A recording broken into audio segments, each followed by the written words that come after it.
So, this is what it feels like when you sign a contract with a hero, William muttered. I'm really jealous, big brother, you should have made me your patron hero instead. Lily pouted. The little loli grabbed William's hand and looked up at him with little puppy eyes. William ignored Lily and looked at Gavin in a new light. Is it over?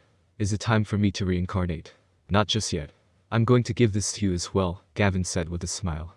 Issei and Lily showed a surprised expression, but it quickly disappeared from their faces. Both of them had recognized what Gavin's gift was, and it made them nod their heads in appreciation. What is this? William asked. He eyed the object that Gavin had given him. Its width and length were only 2 centimeters at most. Somehow, it looked very familiar. The boy was sure that he had seen this object back on Earth. I believe it is called a CPU core back on Earth, Gavin explained. This is my final gift to you. I pray that it serves you well in your next life. Thank you, William replied. My turn. Lily raised her hand and handed William a lollipop. Big brother, this is a gift from Lily. Please, don't refuse. Hey, Lily, what do you think you're doing? Gavin glared at the little loli. William is now my follower. Stop making your moves on him. I know that he is your follower, but so what? Lily snorted. I'm not breaking any rules. Lily is right. Issei, who was watching from the side, grinned. She is not breaking any rules. Little brother, you should gratefully accept Lily's gift. It's not every day that she takes a liking to someone who is not her follower. They were right. William gratefully accepted Lily's lollipop, which made the smile on the loli's face whiten. Fortunately, he was not wearing the glasses of truth. If he was, he might have already backed away in fright. Gavin sighed, but didn't pursue the matter. Thank you, Lily. Why thank me? I gave it to Big Brother because I like him. Lily snorted.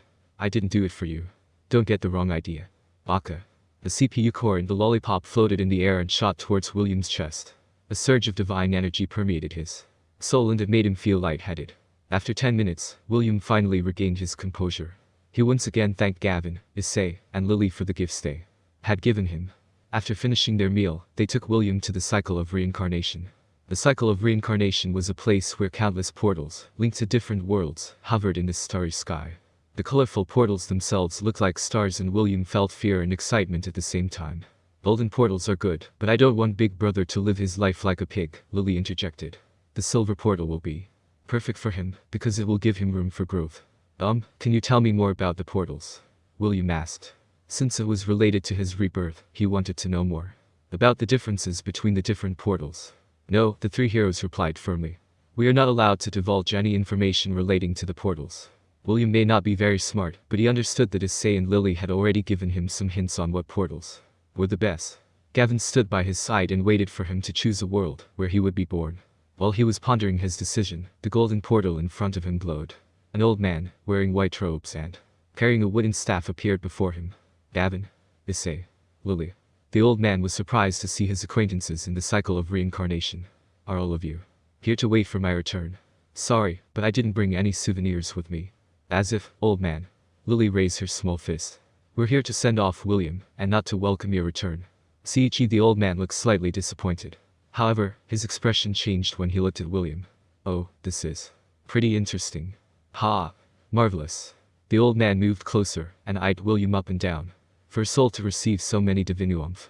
Gavin and Issei covered the old man's mouth and dragged him away. Lily, on the other hand, engaged William in idle chatter. The 3 heroes had unanimously agreed that William should remain clueless for the time being. Shut your trap, old man, Gavin pleaded. This is my last chance to get a follower, don't make me beat you up. Fine, you little brats. The old man agreed, but a mischievous smile appeared on his face. However, let me join as well. This looks fun.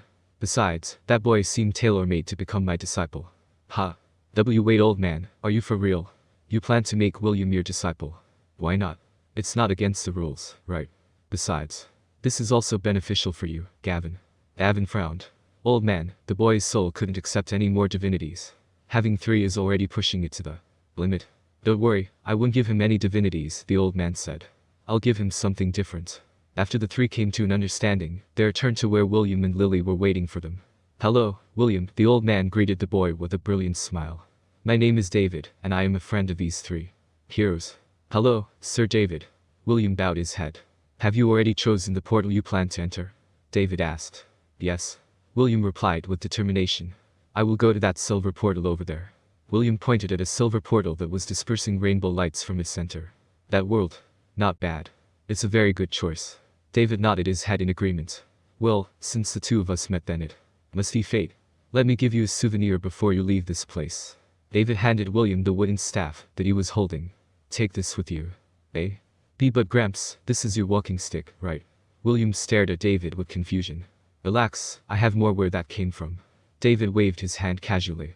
The wooden stick, similar to the one William was holding, appeared in David's hand. Take that as a memento of our meeting. David patted the boy's shoulder. Now, off you go. William's body floated in the air and flew towards the portal. However, he stopped midway and looked back to the four heroes who had made his stay in the Temple of the Heroes memorable. Thank you, everyone. William bowed respectfully. I'll do my best in my next life. William, before you go, please listen carefully, Gavin said. As you set off on your new journey, remember that the journey itself has meaning. The sunrise, the sunset, and the beauty of the world around you, embrace them all and live your life to the fullest. Thank you. I will. William waved his hand one last time and faced the portal in front of him. Suddenly, a truck emerged from the portal right next to the silver portal that William was planning to enter. With a loud crash, the truck hit William and sent him spiraling towards a red portal in the distance. In a span of a few seconds, William's soul entered the portal, leaving the four heroes frozen in place. The truck finally stopped and transformed into a 10-meter tall robot. Did I just hit someone? Truck hun. I'm going to fucking dismantle you. Gavin roared in anger. What's taking it so long? An elf who seemed to be in his early 30s paced back and forth outside the room. Like all elves, he was very good looking. However, that handsome face of his was masked with anxiety. Giving birth takes time, a beautiful elf replied. Stop walking around, you are making me nervous as well. I'm worried about our daughter, the handsome elf replied. What if something happens to her and the child? What should we do, Aaron? Nothing will happen, Theoden. Aaron glared at her husband in annoyance. Get a grip, will you? Just look at Morgan. See? He's pretty calm. Theoden glanced at the red-haired man who was leaning on the wall at the corner of the room. He had his arms crossed over his chest and he was standing still like a statue. His eyes were closed and seemed to be resting.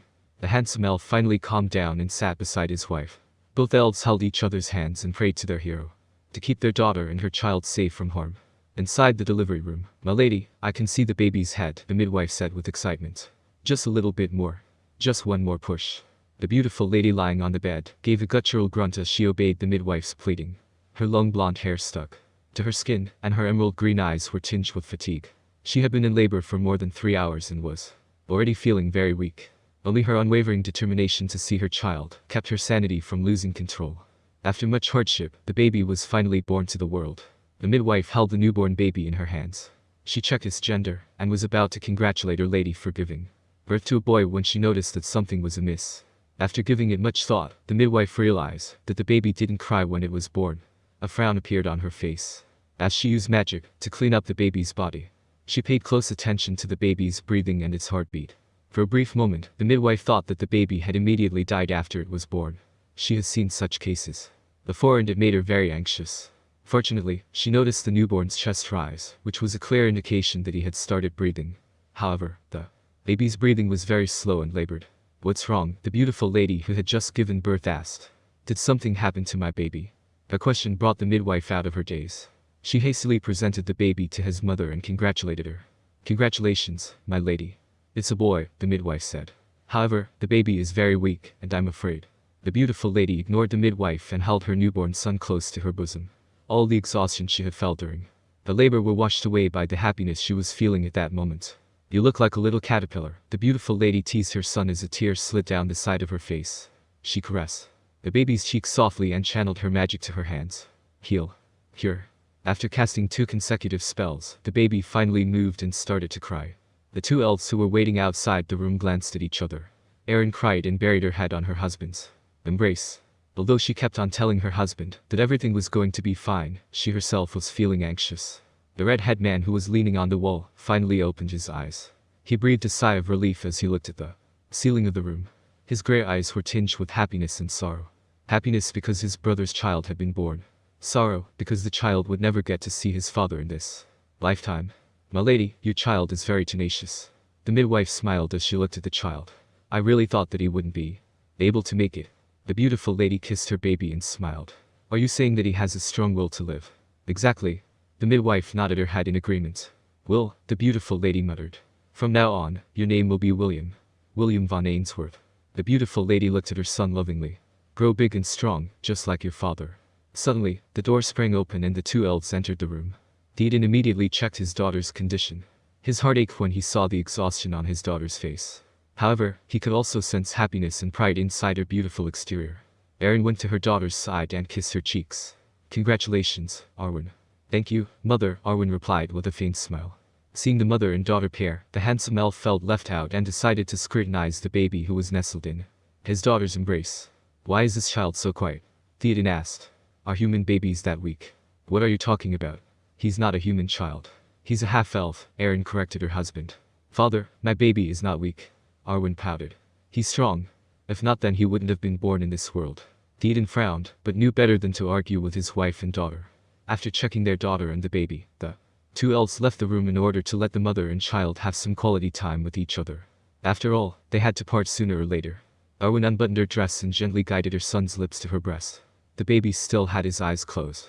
Clearly, he was still weak, but his natural instincts allowed him to perform the most basic thing that a newborn child should do, and that was to drink his mother's milk. Deep inside William's consciousness, words started to form. However, his soul was still damaged due to being hit by Truckon before he entered the cycle of reincarnation. Because of this, he was unable to see the words that had appeared on his status page.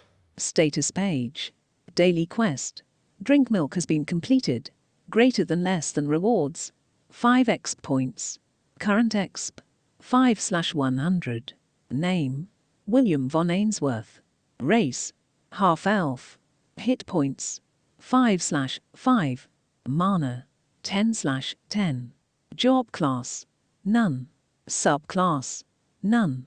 Strength. 0. Agility. 0. Vitality. 1. Intelligence. 2. Dexterity. 0. Skills.